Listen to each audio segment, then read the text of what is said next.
आदरणीय दर्शक, यहाँहरू सबैलाई नमस्कार। म पुण्य प्रसाद प्रसाई। अहिले नेपालका सम्पूर्ण राजनीतिक शक्तिहरू, नेपालका राजनीतिक दलहरू र ती दलहरू मात्र होइन, नेकपा एमाले भित्रकै एउटा शक्ति पनि केपी ओलीलाई सत्ताबाट हटाउनको लागि जोरदार रूपमा शक्ति प्रयोग गरिरहेको छ। उसले अनेक तरिका अपनाइरहेको छ।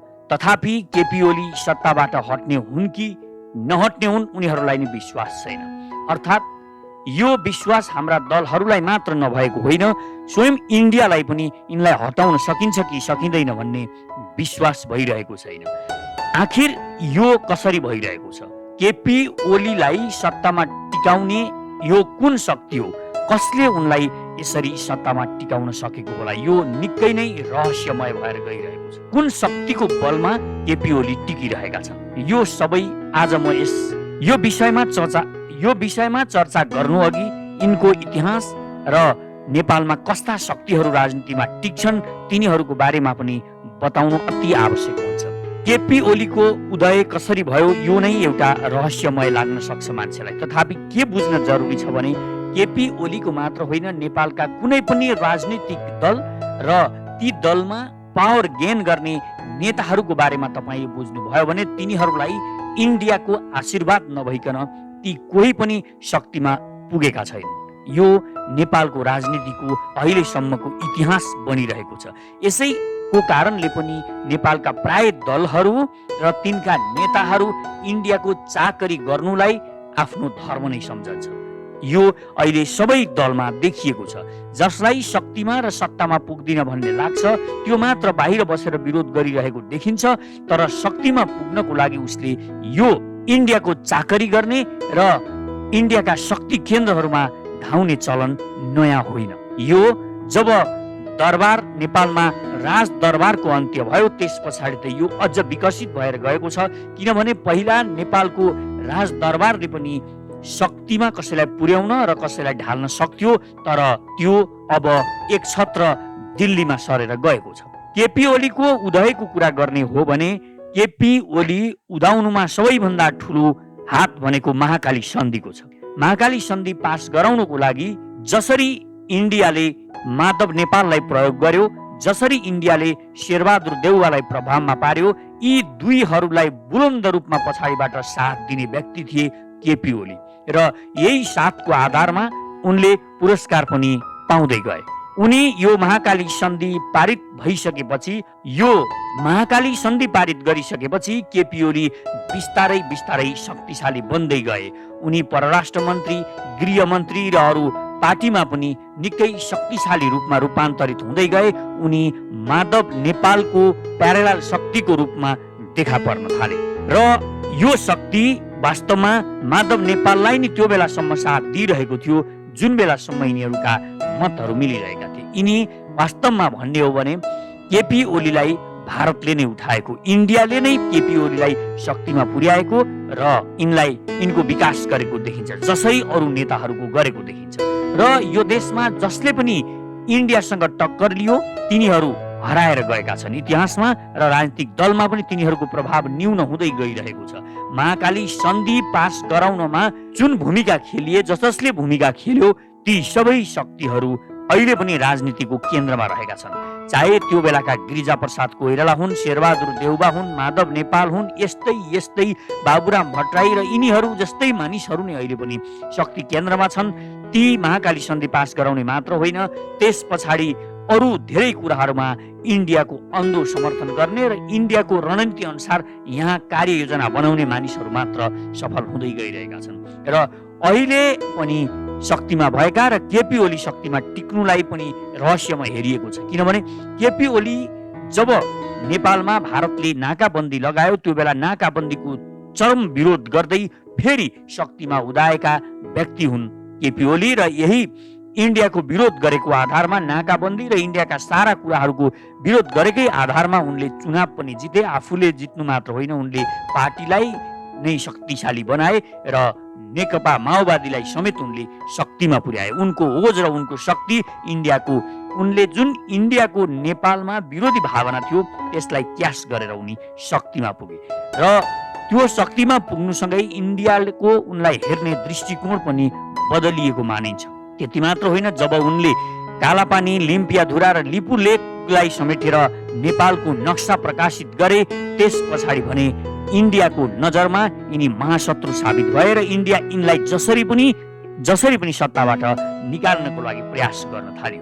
2 वर्षसम्म संविधानमा प्रधानमन्त्री परिवर्तन गर्न नसकिने भएको कारणले उसले चालचुल गरेन, तथापि विरोधका स्वरहरू आइरहे र उसले त्यो बेलासम्म पर्खिरह्यो र त्यो बेला कुनै सत्ता परिवर्तनको खेल खेलेन। जब 2 वर्ष पुग्यो, त्यस पछाडिदेखि उसले नेपालका सारा राजनीतिक शक्तिहरूलाई केपी ओलीको विरुद्धमा प्रयोग गर्यो इन्डियाले, र अहिले पनि गरिरहेको छ।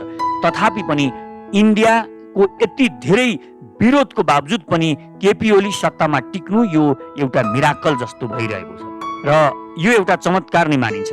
इन्डियाको विरोधका बावजुद पनि नेपालको संविधान बन्नु, इन्डियाले नचाहँदै पनि नेपालको संविधान बन्नु, सुशील कोइरालाले पनि इन्डियाले भनेको नमान्नु, यी सबै इन्डियाका जुन सोच अनुसार अगाडि बढिरहेको नेपालको राजनीति थियो, त्यो बिग्रिनुसँगै हामी के बुझ्न सक्छौँ भने यहाँ अर्को शक्ति पनि खेल खेलिरहेको छ र अहिले को होला केपी ओलीलाई टिकाउने यो शक्ति, यो बडा रहस्यमय भइरहेको छ र धेरैलाई लागिरहेको छ एमसीसी अर्थात् अमेरिकाको कारणले शेरबहादुर देउबा र केपी ओलीको एक मत भएको कारणले, उनीहरू मिलेको कारणले यो केपी ओली सत्तामा टिकेका होलान् भन्ने धेरैलाई लागेको छ। अहिले यसो एकचोटि परिकल्पना गर्नुहोस्, नेपालमा कुनै पनि राजनीतिक दल केपी ओलीको समर्थनमा छैनन्।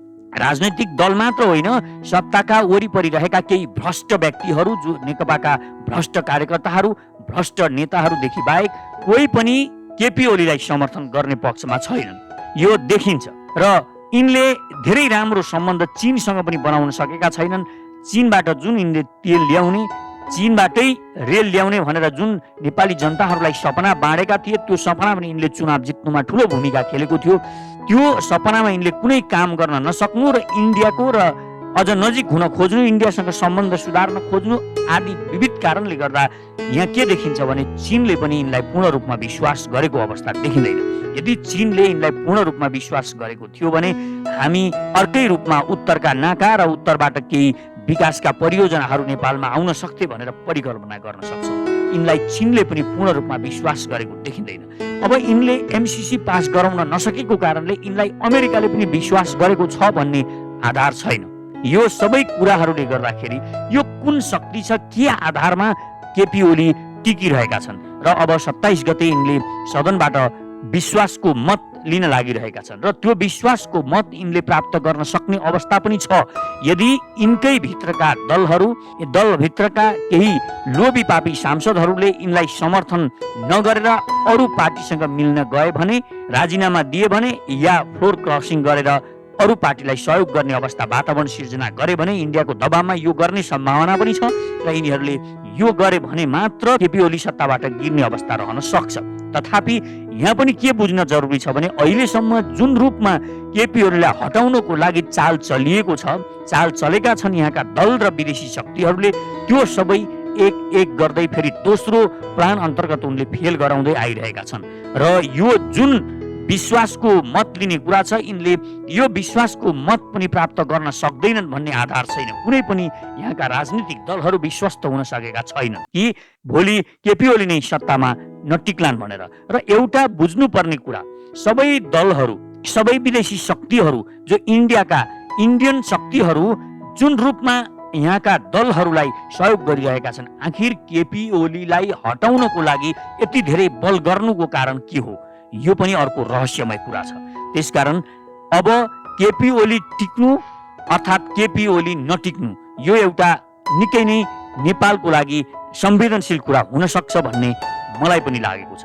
र अब केपी ओली टिके भने पनि इन्डियाले यिनीबाट केही कुराहरू माग पूरा गराउने अवस्था सिर्जना भयो, जस्तो कोशी उच्च बाँधको परिकल्पना गरिरहेको छ। तररामा कोशी उच्च बाँध बाँधेर अझ धेरै नेपालको भूमि डुबान गर्ने जुन षड्यन्त्रमा इन्डिया लागिरहेको छ, त्यो बाँधबाट नेपालले एक फुट्टी फाइदा लिने अवस्था छैन। त्यहाँको पानी लगेर मेचीमा झारेर, मेची नदीमा झारेर उसले यता बिहार मात्र होइन पुरा बङ्गाल पनि सिँचाइ गर्ने जुन मास्टर प्लान बनाइरहेको छ र नेपालको भूमिमा डुबान गरेर नेपालको नेपालमा सिँचाइको कुनै पनि योजनाहरू अघि नसारिकन उसले केवल आफ्नो लागि मात्र काम गर्न खोजिरहेको छ। त्यो उच्चवादमा यदि केपी ओलीले समर्थन गरे भने उसले केपी ओलीलाई टिकाउनको लागि पनि पहल गर्न सक्छ र उनको सत्ता बच्न सक्ला। अर्को कुरा, उनको सत्ता बच्नको लागि यिनले कुनै पनि हालतमा अमेरिकासँग सम्बन्ध सुधारेर एमसीसी पास गर्नु पर्ने अवस्था हुन्छ। अर्थात् केपी ओली अब टिक्नु भनेको यो देशमा उनले राष्ट्रघाती सन्धि गर्न उनलाई बाध्य पारिनेछ। जसरी मोहन शमशेरलाई फाल्ने बेलामा जसरी उनलाई राष्ट्रघाती सन्धि 1950 को सन्धिमा हस्ताक्षर गराउन लगाइएको थियो, त्यही अवस्था अब केपी ओलीको पनि आउँदैछ। त्यसकारण अहिलेको अवस्थामा केपी ओलीले सत्ताबाट बाहिरिनु राम्रै हुन्छ होला जस्तो मलाई लाग्छ। तथापि पनि एउटा के कुरा चाहिँ हो भने त्यस पछाडि जुन सरकार बन्नेवाला छ, जुन सरकार शेरबहादुर देउवाको नेतृत्वमा सरकार बन्नेवाला छ, त्यो सरकार स्थायी हुनेवाला छैन र त्यो सरकार बन्नको लागि अमेरिकाले एमसीसी पास गराउनु पर्ने पहिलो शर्त राख्नेछ। एक भने त्यही कोशी उच्चवादमा समर्थन गराउनु पर्ने, त्यो उच्चवाद जसरी पनि स्वीकृत गर्नुपर्ने, त्यो सन्धि गर्नुपर्नेमा शेरबहादुर देउवालाई फेरि महाकालीमा जसरी प्रयोग गरेको थियो, जसरी माधव नेपालहरूलाई महाकालीमा प्रयोग गरेको थियो, अब माधव नेपाल, शेरबहादुर देउवा, प्रचण्ड, भीम रावल, बाबुराम भट्टराई सबका सबहरू कोशी उच्चवाद र एमसीसी पास गराउनुमा लाग्नुपर्ने अवस्था देखिन्छ।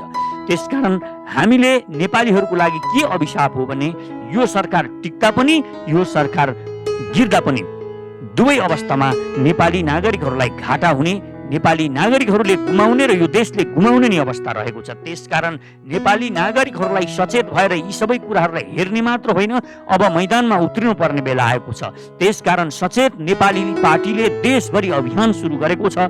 हामी जोडिन जरुरी छ।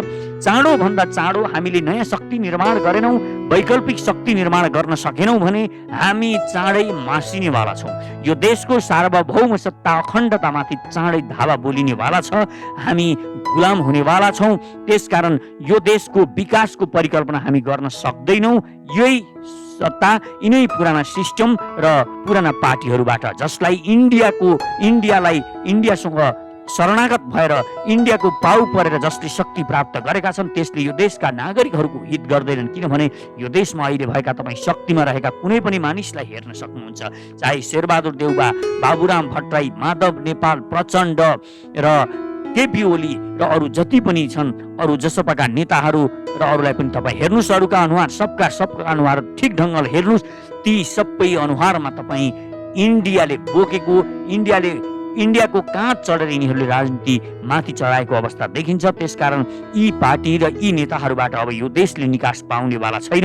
नेपाली नागरिकहरूलाई मेरो अनुरोध छ, अब हामीले केही नयाँ सोचौँ, केही जागरुक भएर सोचौँ, अलि राष्ट्रिय भावनाको विकास गरौँ र मेरो राष्ट्र, मेरो देश, मेरो भूमि भन्ने जुन भाव छ त्यसलाई अलि परिष्कृत गरौँ। खालि नेपालमा केही भएन, नेपालमा केही हुँदैन, यो देशका नेताले केही गरेनन् मात्र भनेर नबसौँ। अब नेताले होइन, यो देशका युवा तपाईँ र हामीले गर्ने बेला आएको छ। त्यसकारण एकजुट हौँ, सशक्त बनौँ। अब सशक्त बनेर प्रतिकार गर्नको लागि होस् या विकास गर्नको लागि होस्, हामी एकजुट हुन जरुरी छ। त्यसको लागि हामीले एउटा प्लेटफर्म बनाएका छौँ, सचेत नेपाली पार्टी। सचेत नेपाली पार्टीमा जोडिनको लागि पनि हार्दिक अनुरोध गर्छु। जय सचेत नेपाली। यो सचेत नेपाली महाअभियानको उद्देश्य सानो र सुन्दर नेपाल मात्र होइन, विशाल, शक्तिशाली र समृद्ध नेपालको नवनिर्माण हो।